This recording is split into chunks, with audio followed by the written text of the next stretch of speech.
네, 한 주간 잘 지내셨나요?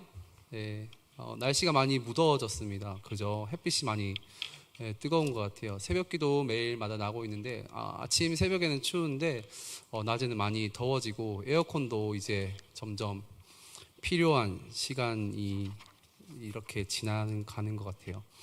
오늘 말씀 설교를 준비하면서 많은 좀 부담감이 있었어요. 그리고 시간이 좀 부족해서 어떻게 말씀을 준비할지 많이 고민이 있었어요. 근데 아까 전에 제가 그 다음 주 이제 어린이 주일이라서 어린이 주일 행사 때문에 또 세미나실에서 열심히 이렇게 열변을 토하고 막 회의하고 이렇게 좀 늦게 와가지고 저기 자리에 딱 앉기 전에 하나님께서 사인인지 모르겠는데 그런 사인 아닌 사인을 딱 주시는 것 같았어요. 그리고 이 지금 시츄에이션 상황이 오늘의 설교의 그런 모습이지 않을까라는 생각을 했었어요. 어떤 거냐면은 그 핸드폰을 딱 꺼내서 이제 옆에 딱 놔두려고 했는데 핸드폰이 떨어졌거든요. 지금. 근데 이게 한 3년 만에 지금 깨졌어요. 저게 떨어지면서 제가 했던 고백이 오늘의 그런 설교의 내용이지 않을까라고 생각했는데 제가 뭐라고 고백했냐면은 에이씨라고 하면서 할렐루야 이게 나왔어요. 그게 어떤 의미냐면은 짜증나는 거예요. 갑자기 핸드폰이 떨어져서 이 필름이 씌워졌는데 왜 그 필름 옆에가 이게 딱 깨지면서 안에가 이제 깨진 거죠. 그래서 이제 바꿔야 되는 거잖아요. 바꿔서 할렐루야 너무 좋았어요. 이게 아이폰 이게 X인가? 어쨌든 좀 버전이 낮으니까 13으로 바꾸면 되나? 이게 믿음이지 않을까라는 생각이 있었어요. 죄인으로서 A씨 하면서 못 해먹겠네? 어둠인데 하면서 새로 하나님께 주실 그 믿음의 눈으로 13을 생각하니까 할렐루야가 나오는, 죄송합니다. 헛소리였어요. 설교가 준비 안 되니까는 이상한 소리부터 하게 되네요. 네. 빨리빨리 진행하도록 하겠습니다. 네. 계속적으로 로마서 말씀 진행하고 있습니다. 바울은 복음에 대해서 하나님의 의에 대해서 얘기하는데 로마서 1장 16절 17절 우리 계속해서 주제문이라고 말씀을 드렸습니다. 내가 복음을 부끄러워하지 않으니 이 복음은 모든 믿는 자에게 구원을 주신 하나님의 능력이 됨이라. 먼저는 유대인에게요 그리고 헬라인에게로다. 복음에는 하나님의 의가 나타나서 믿음으로 믿음에 이르게 하나니 기록된 바 오직 의인은 믿음으로 말미암아 살리라 라고 이 주제의 말씀을 말씀하셨어요. 제가 보고 읽은 거예요. 외운 거 아니에요. 네. 그리고 나서 이제 18절부터 그 오늘 본문의 앞절까지 계속해서 넌 죄인이야, 넌 쓰레기야, 너는 안 될 놈이야, 너는 죄인 중에 개수야, 계속해서 여러 가지 죄에 대해서 얘기하고 했었죠. 그래서 사람들의 모든 경건치 않은 불의에 대하여 나타난 하나님의 진노가 유대인뿐만 아니라 이방인에게도 모든 사람이 죄를 범하였으면 하나님의 영광에 이르지 못하더니 라고 오늘 말씀에서 또 얘기하고 있는 모습입니다. 그래서 마지막 3장 20절에 모든 내용을 한 구절로 요약하면서 그러므로 율법의 행위로 하나님 앞에서 의롭다 하심 얻을 육체가 없나니 율법으로는 죄를 깨달음이니라 라고 적혀져 있어요. 말로 복음과 하나님의 의의 스탠스, 위치와는 다른 완전히 반대쪽 스탠스, 인간의 위치를 장황하게 죄인의 스탠스인 거죠. 그 악인의 스탠스인 거죠. 본성에 대해서 설명했고 인간의 선한 행위, 도덕적 이상으로 절대 구원에 이를 수 없으며 하나님께서 주신 율법의 행위로도 지금까지 어느 누구도 하나님의 구원, 천국에 이를 수 없다고 바울은 로마서 오늘 앞부분까지 설명하고 있는 것입니다. 한마디로 오늘 본문을 제가 지금 미리 말씀드렸지만 모든 사람이 죄를 범하였음에 하나님의 영광에 이르지 못한다라고 땅땅땅 지금 바울이 선언을 하는 것입니다. 여러분 자신이 죄인임을 인정하십니까? 여러분이 이 아이폰 액정처럼 완전히 박살날 죄인임을 인정하십니까? AS 받을 존재도 아니고 완전히 새로 바꾸어야 할 존재임을 인정하신다는 말입니다. 죄인이라는 것은 내가 어떤 살인이나 사기, 마약을 해서 죄인이고 그런 악독한 죄를 저지르지 않는다고 해서 죄인이 아닌 것이 아닙니다. 죄인은 철저히 관계적인 것이고 하나님과 관계가 멀어져 있고 하나님과의 관계가 끊어져 있는 상태, 그 상태가 바로 죄인이라고 오늘 성경은 얘기하고 있습니다. 아담과 하와가 선악과를 따먹는 그 상태, 죄를 저지르고 어떤 상태였었습니까? 창세기에 잘 나와 있죠. 성경학교 때부터 우리가 주구장창 봤었을 거예요. 하나님을 피해 바위 뒤에 숨어 있는 상태였었습니다. 그 상태가 죄인의 상태이고 살인, 악독, 거짓말, 이기심, 욕망, 욕심, 게으름, 교만, 태만 우리가 지금 오늘 아침에 눈 떴다가 지금 이후에 오후에도 저녁에도 지을 죄들, 그런 모든 현상들, 그것은 죄의 발현, 죄의 열매라는 것입니다. 그래서 아무리 죄의 열매를 도려내고, 여기가 죄가 있어 도려내고 가지치기를 한다고 할지라도 또 다른 죄의 열매와 나무가 생겨나고 번식하는 것이죠. 죄를 없애기 위해서는 완전히 다른 특단의 조치, 새로 사야 되는 것인데, 새로운 피조물로 거듭나야 되는데, 그 해결책에 대해서 오늘 본문은 얘기하고 있는 것입니다. 그래서 여러분은 죄인이십니까? 의인이십니까? 아니면 보통 사람이십니까? 이분법적으로 구분하지 않는 시대인 것 같아요. 나는 죄인인 것 같으면서도 의인이고 죄인 쪽에 가까운 것 같다라고 생각할 수도 있겠죠. 아니면은 어느 정도 괜찮은 사람인데 왜 자꾸 교회에서는 죄인이라고 물어보는지 이렇게 왜 이래요? 거부감이 들 수도 있는 것이겠죠. 의인까지는 아니지만 의인 비스무리한 사람인 것 같다라고 생각할 수도 있을 것 같아요. 다시 한번 성경에서는 우리 모든 사람이 죄를 범하였으면 하나님의 영광이 이르지 못한다라고 땅땅땅 이렇게 얘기하고 있는데, 우리 장로교단 기틀을 다지고 기독교 강요를 썼던 칼빈의 5대 교리라는 게 있습니다. 모르셔도 되는데, 첫 번째 교리가 전적 타락입니다. 이 5가지 중에 첫 번째 전적 타락, 우리는 하나님의 화인 맞을 나쁜 놈이고 죄인 중에 괴수이고 공고한 사람이라고 바울은 탄식하는 것이죠. 정말 여러분은 여러분 자신을 전적으로 타락한 존재라고 생각하십니까? 그런 마음이 들지 않는다면 우리의 마음에 왜 아직 이렇게 철저한 죄의 고백이 나오지 않을까요? 그것은 죄에 대한 확신과 인식이 없어서입니다. 어떠한 아이들이 처음에는 제 이제 지원이 지안이랑 갯벌 체험을 간 적이 있는데, 처음에 그 갯벌을 이렇게 묻었을 때 막 울더라고요. 싫어 막 우는데, 이게 여기 묻고 저기 묻고 여기 묻고 저기 묻고 하다니 나한테 진흙을 막 던지고, 저도 막 진흙을 던지고, 이 진흙이 처음엔 죄인 것처럼 느껴지고 더러워 했는데, 그 더러운 게 이제 더러운 것이 아닌 당연시처럼 느껴지는 것이죠. 이런 것처럼 그 죄의 인식에 있어서 잘 물타기 하는 듯한 느낌이 되어지고, 지금 이 시대에는 하나님의 율법의 말씀이 땅에 떨어져 있고 하나님의 진노하심, 하나님의 경외하심에 대해서 선지자들이 잘 얘기하지 않는다라고 구약에서는 얘기하고 있습니다. 그때 당시에, 과거에, 구약의 시대예요. 죄를 죄라고 얘기하고 해야 하고, 그 죄가 여러분을 죽음의 심판대 앞에 서게 만들고 여러분뿐만 아니라 우리나라와 우리 교회를 망하게 만들 것이라는 이 불편한 진실들을 우리는 듣지 않고 선지자인 목사님인 제가 얘기하고 있지 않기 때문에 구약에는 수많은 멸망이 이루어졌다라고 얘기합니다. 구약의 수많은 선지자들은 선한 이야기만 하지 않았습니다. 듣기 좋은 선인이 되기 위한 방법이나 의인이 되는 5가지 방법, 자기계발서, 의인이 되는 5가지 자기계발서 이렇게 얘기하지 않았어요. 선지자들은 항상 매번 하나님의 말씀을 대언하면서 돌아와라 하나님으로부터 돌아와라, 매번 하나님의 그 안타까운 마음을 품고 외치고 또 외쳤습니다. 또 구약에 하나님이 그런 적도 있잖아요. 수만 명을 죽이고 하나님의 진노하심이 임하는 구절을 읽을 때 여러분들의 마음은 어떠하신가요? 심판이 임하셨을 때 하나님 너무하시다, 아니면 하나님이 장난 아니시네, 하나님이랑 적당한 거리를 두어야겠다, 하나님 잔인한 분이시네, 이렇게 생각하고 있지 않으신가요? 그 하나님의 진노하심, 하나님의 겸허한 심판 앞에는 그 앞에 전제되어야 할 부분이 항상 하나님의 오래 참으심, 하나님의 인내, 하나님의 자비하심, 하나님의 긍휼하심의 성품이, 그 절절한 마음들이 그 앞에 선언적으로 깔려 있다라는 것이죠. 그 하나님의 긍휼과 자비의 임계점이 넘었을 때 주님의 진노와 심판이 임할 수밖에 없다라는 것을 구약에서는 얘기하고 있습니다. 그 사랑하는 백성을 심판하시고 진노하시는 하나님의 마음은 어떠했었을까요? 전능하신 하나님께서 하지 못하시는 것이 있는데 무엇일까요? 바로 죄와 함께하지 못하시고 죄를 외면하지 못하십니다. 왜냐하면 하나님은 선하시고 죄가 없으신 분이시니까요. 하나님은 선하신 성품을 갖고 계시기 때문입니다. 하나님은 거룩하십니다. 그래서 레위기에 내가 거룩하니 너희도 어떻게 하라고 했죠? 거룩하라 라고 이스라엘 민족에게 말씀하고 있으세요.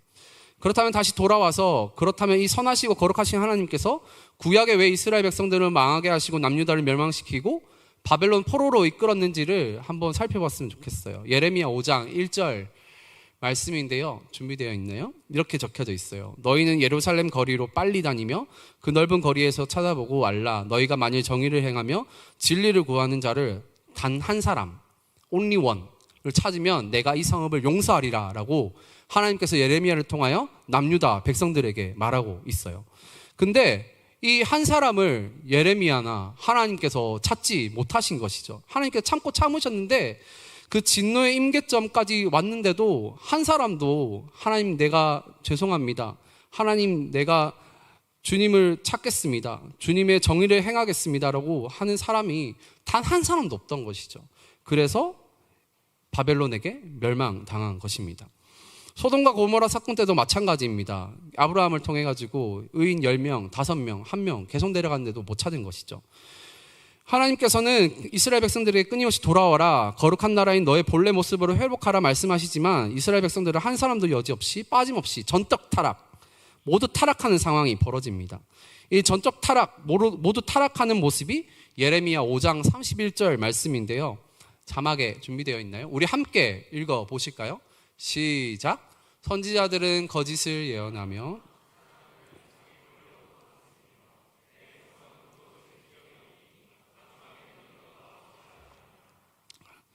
죄를 죄라고 인식하지 못하는 이유는 선지자들이 목사님들이 거짓을 예언하기 때문입니다. 예레미야 당시에 수많은 거짓 선지자들은 자기의 나라가 멸망할 줄도 모르고 평안하다, 너희들은 안전하다 라고 외쳤습니다. 단 한 사람의 선지자 예레미야만 그 임박한 멸망과 심판을 외친 것입니다. 이 상태에서 일반 백성들, 성도님들께서는 수많은 이 땅의 사람들은 좋은 게 좋은가 보다, 그런가 보다 하고 잘한다 하고 있는 것이죠. 좋게 여긴 것이죠.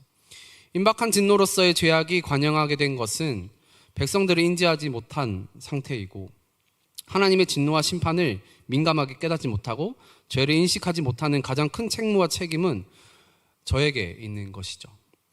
여러분 모두의 죄의 길에서 돌아가셨으면 좋겠습니다. 오징어 게임에 노인이 얘기했던 것처럼 이러면 다 죽어! 라고 얘기했던 죄인지도 죄인도 모르는 그 상태에서 벗어나시고 다 죽는 상태가 아니라 여러분들이 하나님께서 찾으시는 단 한 사람의 의인이 되시기를 간절히 축원드립니다.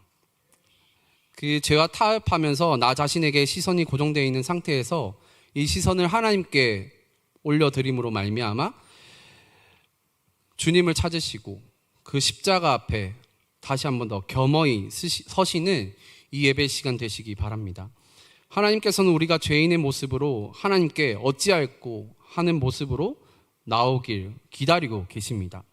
세리와 바리새인의 기도를 잘 알고 있을 텐데 모든 율법을 다 지키는 것 같이 보이는 바리새인과 죄인 중에 죄인 세리의 기도에 예수님께서는 바리새인이 의롭다 하심을 받는 것이 아니라 세리가 의롭다 함을 받는다고 분명히 얘기합니다. 누가복음 18장 14절에 내가 너희에게 이르노니 이에 저 바리새인이 아니고 이 사람 세리죠, 의롭다 하심을 받고 그의 집으로 내려갔느니라. 무릇 자기를 높이는 자는 낮아지고 자기를 낮추는 자는 높아지리라 라고 적혀져 있습니다.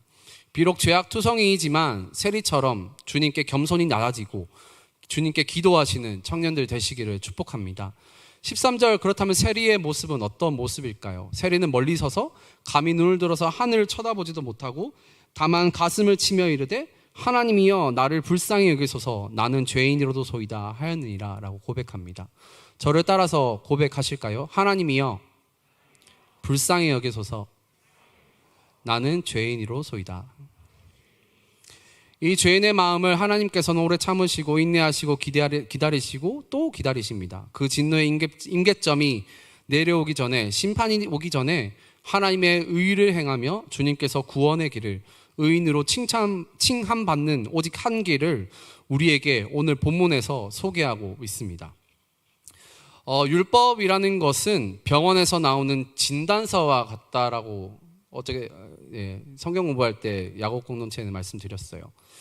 진단서가 있어야, 이 공증된 문서가 있어야 그 문서를 받으면 관공서에 제출할 수 있고, 내가 코로나 걸렸다는 그 진단서가 있어야 회사에 가서 휴가를 얻을 수가 있는 것이죠.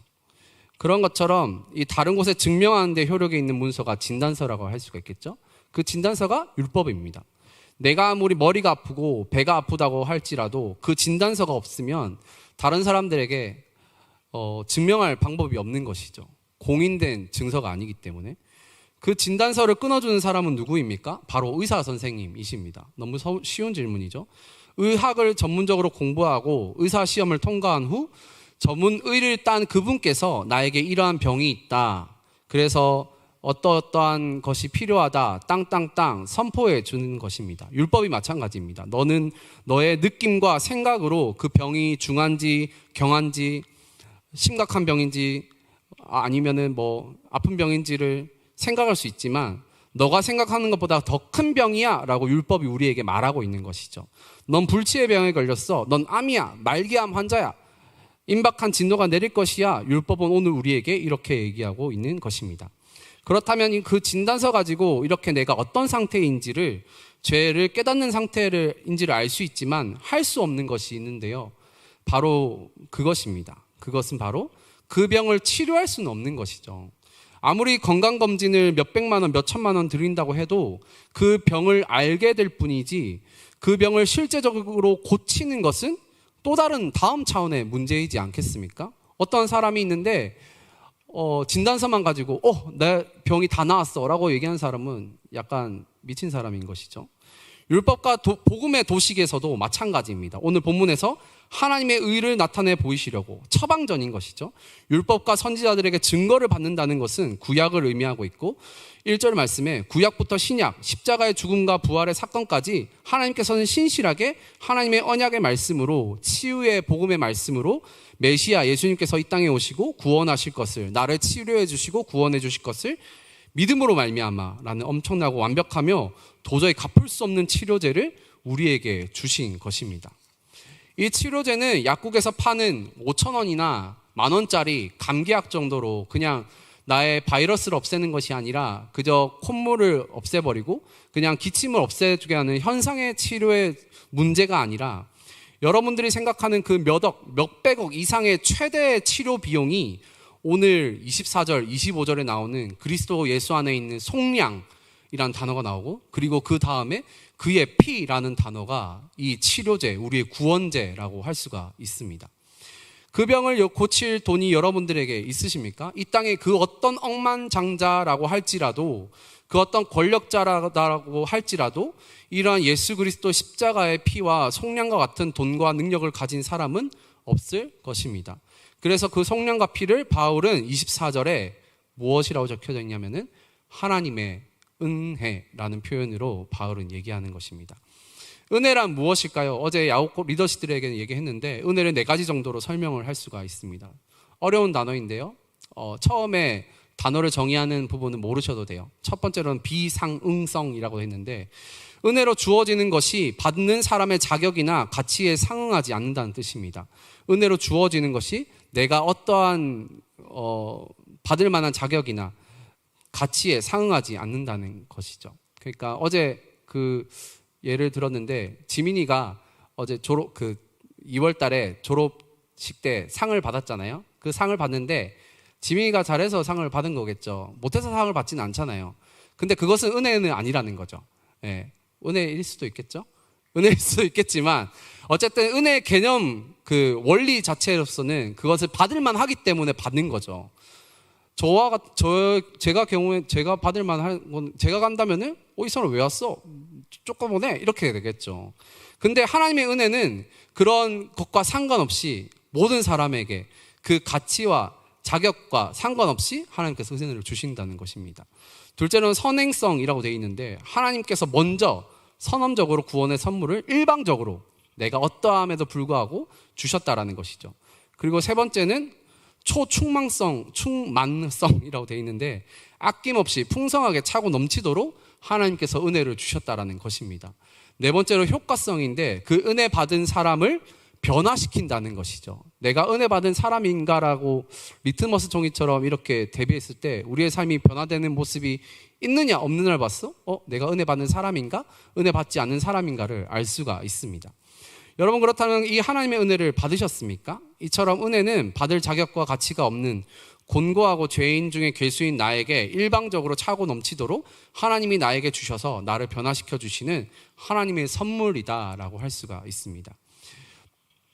대전 내려오기 전에 서울에 살았었는데 서울 집에 가끔, 죄송해요, 너무 싫어하시는 분도 있을 텐데 바퀴벌레가 나왔어요. 그 바퀴벌레를 저는 사랑하지 않습니다. 저도 바퀴벌레를 사랑하지 않고요. 바퀴벌레는 치료해야 할 대상이 아닙니다. 바퀴벌레는 저의 의로움을 모르겠죠. 바퀴벌레는 저의 형상이 아닙니다. 저는 바퀴벌레처럼 생기지 않았어요. 바퀴벌레가 나오면 너무 싫고 소름 끼치는 것이죠.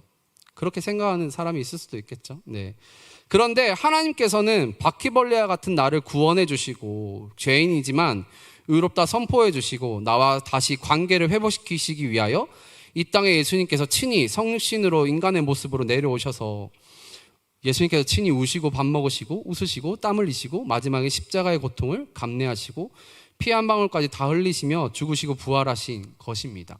바퀴벌레와 같은 여러분과 저를 통해서 말이죠. 그 속죄와 효력이 나와 온 인류에게 내려진 것입니다. 그리고 아직 다가오지 않는 어느 날 예수님께서 다시 오실 것이라는 재림을 선포하신 것이죠. 우리는 우리 자신을 절대로 구원할 수 없는 존재입니다. 불치병 환자나 암 환자가 절대로 암을 고칠 수 없고 전문 의료기관에 돈을 지불하고 전문의에게 치료를 받아야 고칠 수 있는 것처럼 우리의 구원과 회복은 절대 내 안에서 나오는 것이 아닌 밖으로부터, 외부로부터 들어오는 것이죠. 그리고 그 구원이라는 것은 어마어마하게 값비싼 존재입니다. 그래서 오늘 21절에 보시면 하나님의 한 의가 나타났느니라 라고 되어 있어요. 외부로부터 나에게 나타난 것이죠. 저기 나타났네? 그 나타남입니다. 또 하나는 이러한 하나님의 한 의가 나에게만 미치는 것이 아니라 우리 모두에게 나타난다고 얘기하고 있습니다. 22절 후반절에 차별이 없다라는 표현 보이십니까? 그리고 29절에 보시면 한 번 더 바울은 이방인의 하나님도 된다라고 얘기합니다. 하나님의 의, 그리스도를 믿는다라는 것은 그 구원론은 전적으로 개인적이기도 하지만, 그렇죠? 내가 구원을 받냐 안 받냐의 문제일 수도 있겠죠. 하지만 공동체적이기도 합니다. 왜냐하면 하나님께서는 소수의 몇 사람만 택하셔서 엘리트 집단을 만드신 것이 아니라 유대인이나 헬라인이나 할례자나 무할례자나 누구든지 초청하시고 피조물인 인간뿐만 아니라 더 개념을 확장시켜서 전 세계 모든 만물을 원래의 상태, 에덴의 동산으로 회복시키시기를 원하셔서 구원을 선포하신 것이죠. 이게 진짜 중요한 개념이에요.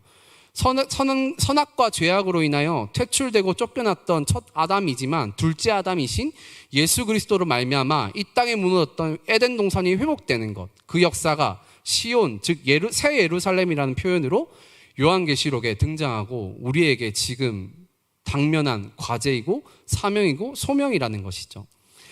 구약의 바로왕 애굽에서 출애굽한 이스라엘 백성들의 구원이 그 이스라엘 백성들뿐만 아니라 가축들에게도 임했다라고, 만물의 구원이라는 것이라고 성경 구약에서 분명히 얘기하고 있습니다. 그것을 우리 삶 가운데 적용시키자면은, 그래서 우리는 각자의 지금의 현재 살고 있는 나의 삶의 영역에서 하나님께서 불러주신 소명과 사명으로 살아갈 수가 있는 것이죠.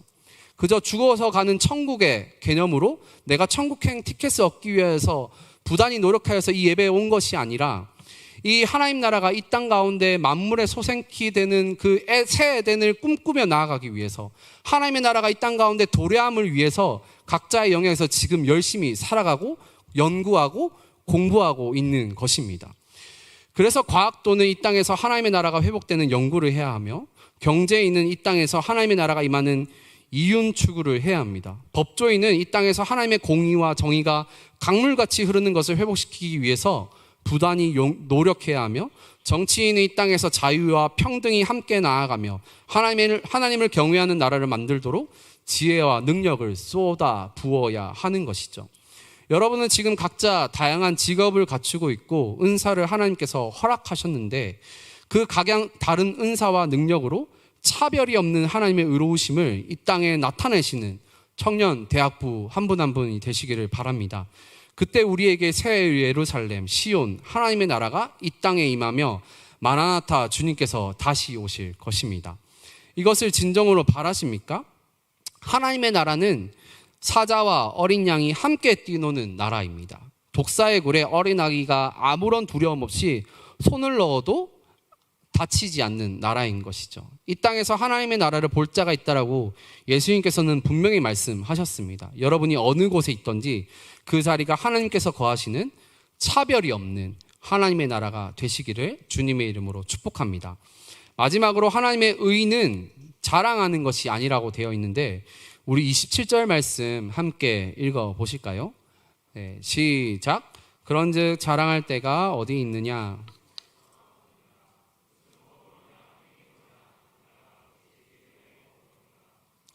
믿음의 법으로 살아가는 청년대학부 되었으면 참 좋겠습니다. 왜 이 믿음을 자랑할 수가 없습니까? 하나님의 의, 구원, 믿음이라는 것은 하나님의 선물이기 때문입니다. 마치 소포가 올 때 여러분들 뭐 쿠팡이나 자주 택배 이용하시잖아요. 그러면 택배가 올 텐데 내 이름으로 된 그 택배 소포가 우체부가 배달됐을 때 그냥 받는 것과 똑같습니다. 그런데 수취를 거절할 수도 있겠죠. 이거 안 받아 이러면서. 그렇게 되면 어떻게 될까요? 다시 발신자에게로 돌아가겠죠. 나의 십자가 구원이 하나님께서 마련해 주신 유일한 구원의 기름을 믿고 내 마음에 받아들일 때 구원의 효과, 소포가 내 집에 들어오는 효과가 발생하는 것처럼 구원의 효과가 발생하는 것이죠. 내 이름으로 온 이 소포를 받아야 내 선물, 그 선물이 내 선물이 되는 것처럼 객관적이고 보편적인 십자가 구원의 오퍼가 있는데 그것이 나를 위한 것이라고 믿고 받아들일 때 비로소 구원이 나의 것으로 확정되고 내 집으로 들어오는 것이죠. 오늘 25절을 표준 세번역으로 보면 이렇게 되어 있습니다. 하나님께서는 이 예수를 속죄 제물로 내주셨습니다. 그것은 그의 피를 믿을 때 유효합니다. 유효라는 단어 보이시나요? 그렇다면 내 마음에 아직 이렇게 지금 마음을 한번 내 마음에 손을 얹고 생각해 보실까요? 내 믿음이 생기지 않는 것 같은데? 받아들이고 싶은 마음이 아직 들지 않는데? 라고 생각한다면 그 이유는 무엇일까요? 전적인 나의 책임이라고 할 수가 있을까요? 그렇지는 않습니다. 왜냐하면은 성경은 받아들이지 않는 당사자의 문제, 그 당사자의 태도도 있지만 그것을 포함하여서 사단의 영역, 우리의 눈을 가리고 물타기를 하고 죄를 죄라고 못하는 이 관영한 이 어둠이 가득한 이 세상에 사단의 영역이 지금 작동하고 활동하고 있기 때문이라고 얘기하고 있는 것이죠. 그래서 고린도후서 4장 3절에서 4절에 만일 우리의 복음이 가리었으면, 복음이 가려 있대요. 복음이 있긴 하는데 가려져 있는 상태인 것이죠. 망하는 자들에게 가려진 것이라 그 중에 이 세상의 신이 믿지 아니하는 자들의 마음을 혼미하게 한대요. 혼미하게 하고 그리스도의 영광의 복음의 광채가 비치긴 비치는데 그 비치지 못하게 하는 막아 있는 천 같은 게 있는 것이죠. 그리스도는 하나님의 형상이니라 라고 적혀져 있어요. 우리는 하나님을 믿는 것, 안 믿는 것, 구원을 받고 못 받는 것, 예수님을 하나님이 보내신 메시아로 받아들이고 안 받아들이는 일 등이 우리의 운명을 좌우하는 영적인 선택이라는 사실 또한 꼭 알아야 할 것입니다.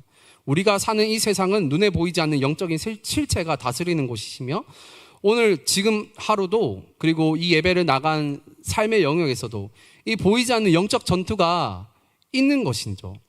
물론 하나님이 세상의 주인이시고 만물을 통치하십니다. 그러나 아직은 하나님의 나라가 완성이 아니기 때문에 성도인 우리들은 하나님께 속해 살지만 예수님께서 이 땅에 다시 오실 재림 때까지 이 세상은 사탄의 수중에 또 들어가 있는, 끼어 있는 상태인 것이죠. 사탄은 예수님의 십자가와 부활로 결정적인 패배를 당하고 마지막 심판을 기다리는 중이지만 아직 세상의 임금 노릇하며 세상 사람들을 알게 모르게 지배하고 거짓의 아비로 우리를 혼미하게 만드는 것입니다. 불신자들은 복음을 자신의 의지로 배척하지만 실상은 사탄의 지배 아래에 있기 때문에 영적인 눈이 가리우고 완전히 닫혀져 있는 상태인 거죠. 보이지 않는 것입니다. 그렇다고 해서 믿지 않는 책임을 사탄에게 돌릴 수 없습니다. 비록 사탄의 영향을 받고 있어도 복음의 빛이 비추었을 때 나는 눈을 뜨지 않고 의식적으로 감고 있다면 그것은 분명 자기의 책임인 것입니다. 하나님의 심판대 앞에 우리는 모두 설 수밖에 없는 죄인인 것이죠. 그래서 믿는 것 또한 역시 하나님의 은혜입니다. 나로부터 나온 것이 아니기에 자랑할 수가 없고 내가 믿기 때문에 구원을 받았다면 이것이라고 은혜라고 할 수가 없습니다. 은혜는 내가 스스로 나 자신에게 줄 수 없는 것이죠.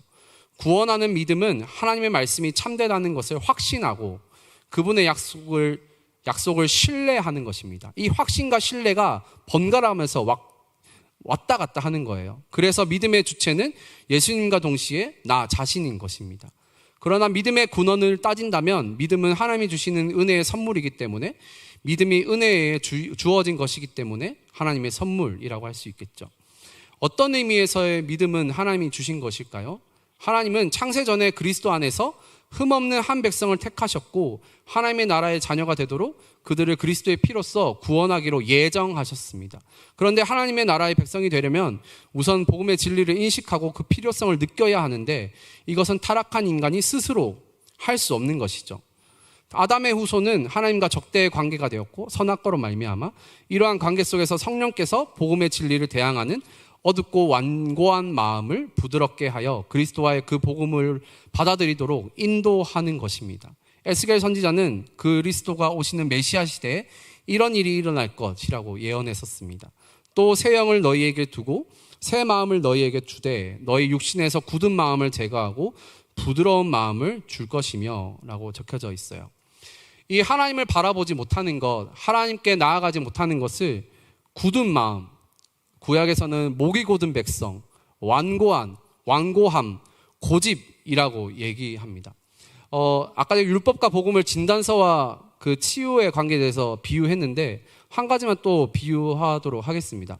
제가 20대 시절에 디스크에 걸렸었는데 축구를 너무 좋아해가지고 축구하다가 군대에서 허리를 삐었어요. 근데 군대는 참 좋은 곳이라 제대로 치료를 받을 수 없는 곳이죠. 그래서 그것을 병을 썩히다가 그게 완전 3, 4, 5번 디스크가 다 터졌어요. 다 터져가지고 왼쪽이 좀 더 심해졌는데, 이게 디스크가 심하면 심할수록 그쪽으로 몸이 굳는 성질이 있어요. 그래서 제가 이제 군대를 제대하고 나서 이 상황이 악화되다 보니까 똑바로 서 있는다라고 나는 인식하고 있는데 몸이 왼쪽으로 이렇게 되어 있는 거죠. 그래서 차렷하면 이러고 있는 거예요, 제가. 이건 좀 너무 극단적인 기울어짐이고 하여튼 한 이 정도 되는 것이죠. 근데 이 상태가 저한테는 편한 상태였어요. 왜냐하면은 그게 몸이 그렇게 저에게 말을 하고 있는 것이죠. 이렇게 되면은 너의 몸이 편할 것이야. 근데 이 상태가 여러분들이 보기에 저가 정상인 상태처럼 보이시나요? 아니죠. 굳어있는 상태인 거죠. 완고한 상태인 거죠. 그래서 치유함을 받고 치료를 경험하면은 다시 제가 제 몸을 이건 제 정상이 아니야 해서 이렇게 선다면은 제 허리가 아픈 거예요. 완고함이 이게 풀어졌기 때문에. 여러분들의 상태, 혹시 믿음을 받아들이지 못한 상태가 이러한 상태일 수가 있습니다. 여러분들은 지금 이렇게 서 있고 이게 편하다라고 생각하고 있는데 이게 죄인의 상태? 아무튼 치료가 필요한 상태인데 이러고 있는 것이죠. 근데 하나님께서 치유함으로 말미암아 우리를 제 원래의 회복 상태로 만들어주고 이 굳어져 있는 마음, 완고한 마음, 고집하는 마음을 성령께서 율법으로 비춰주셔서 조명하여 주셔서 우리를 원래의 상태로 회복시켜 주시는 것입니다. 우리에게 자랑의 마음이 아니라 이러한 완고하고 고집하고 교만한 마음이 아니라 정녕 하나님을 만나고 하나님이 내 삶의 주인으로 인정하며 주님의 구원을 진정으로 경험하고 싶다면 선언적으로 해야 할 부분이 있는데, 이 부드러운 마음을 갖게 해달라고 꼭 기도하시기 바랍니다. 예수님이 바리새인들을 향하여서 회칠한 무덤이라고 외쳤어요. 회칠한 무덤이라는 것은 속이 썩어 있고 부패되어 있는 상태입니다. 겉만 번지르르한 상태인 것이죠. 무덤 안쪽에 자신의 죄악된 실체를 그저 밖에서만 덧칠하는 상태로 밖에만 보고 있는데 그 마음이 굳어져서 그 마음의 안쪽은 볼 수가 없는 상태입니다. 이 마음을 두고 오늘 꼭 기도하셨으면 좋겠어요. 그렇다면 믿음의 주여 우리를 온전케 하신 예수님을 바라보기 위하여 믿음으로 말미암아 살기 위하여서 우리는 어떤 것을 자랑할 수가 있을까요? 바울은 이 땅에서 자랑할 거리들이 많이 있었습니다. 가말리엘 문화생에다가 8일 만에 할례를 받고 로마 시민권도 있어서 어디든지 자유롭게 다닐 수 있으며 신분의 안전을 보장받을 수 있었습니다. 엘리트 집단에 속해 사람이었어요. 하지만 빌립보서에서 그 모든 자랑거리를 어떻게 한다고 감옥에서 외치고 있을까요? 좀 길지만 읽어드리도록 하겠습니다. 빌립보서 3장 4절부터 9절 말씀인데, 그러나 나도 육체를 신뢰할 만하며 만일 누구든지 괜찮은 사람이라는 거죠. 다른 이가 육체를 신뢰할 것이 있는 줄로 생각하면 나는 더욱 그러하니 나도 자랑할 거가 있다, 이렇게 얘기하고 있어요. 근데 나는 8일 만에 할례를 받고 이스라엘 족속이요. 자기의 이력서를 지금 바울이 얘기하고 있어요. 히브리 중에 히브리인이요, 율법으로는 바리새인이요, 열심으로는 교회를 박해하고 율법의 의로는 흠이 없는지라. 그러나 여기서부터 중요한 것이죠. 무엇이든지 내게 유익하던 것을 내가 그리스도를 위하여 다 해로 여길 뿐더러 또한 모든 것을 해로 여김은 내 주 그리스도를 위하여 다 해로 여기 내 주 예수 그리스도를 아는 지식이 가장 고상하기 때문이라. 내가 그를 위하여 모든 것을 잃어버리고 배설물로 여김은 그리스도를 얻고 그 안에서 발견되려 함이니 내가 가진 의는 의라고 나와 있어요. 율법에서 난 것이 아니요 오직 그리스도를 믿는 믿음으로 말미암는 것이니 곧 믿음으로 하나님께로부터 난 의라 라고 적혀져 있습니다. 바울이 얘기한 하나님의 의, 이것은 모든 것을 배설물로 여기고 예수를 아는 지식이 가장 고상하며 주 안에서 자랑하라라고 선포한 그의 고백이 있었기에 나올 수 있는 하나님의 의입니다. 여러분에게 배설물처럼 버려야 할 것은 무엇입니까? 잘 생각해 보시기 바랍니다. 취업에 성공해야 하는 시험, 스펙, 내가 얻고자 하는 안락한 가정과 결혼, 그리고 아름다운 이성과의 교제, 집을 장만해야 하는 지금 닥친 대출, 지금 당장 내 코앞에서 나를 위협하고 있는 것 같은 건강, 이 모든 것을 바울은 잃어버릴 수 있고 배설물처럼 여김으로 그리스도를 얻는다라는 표현을 합니다. 예수님을 자랑하셨으면 좋겠어요. 육체의 법, 율법이 아니라 성령의 법, 믿음의 법의 원리대로 살아가시는 청년대학부 되시기 바랍니다. 우리의 소망은 이 땅에 썩어질 것과 유한한 것에 있지 않습니다. 우리의 소망은 영원한 천국입니다. 이 땅에서의 하나님의 나라인 것이죠. 내 겉사람은 날로 후패할 수 있습니다. 그렇지만 후패에서 멈추는 것이 아니라 우리의 속사람이 있기 때문에 그 속사람이 예수님으로 말미암아 강건해질 수가 있습니다. 하나님 나라의 원리, 믿음의 원리가 바로 이것이죠. 믿음으로 말미암아 오늘 말씀드렸던 것처럼 죄를 죄로 완벽히 깨닫고, 이것이 먼저 선언적으로 되어 있어야 돼요. 이것을 경험한 다음에 하나님의 은혜를 깨닫고 아무런 차별 없이 오직 십자가만 자랑하시고 나아가시는 청년대학부 한 분 한 분 되었으면 좋겠어요.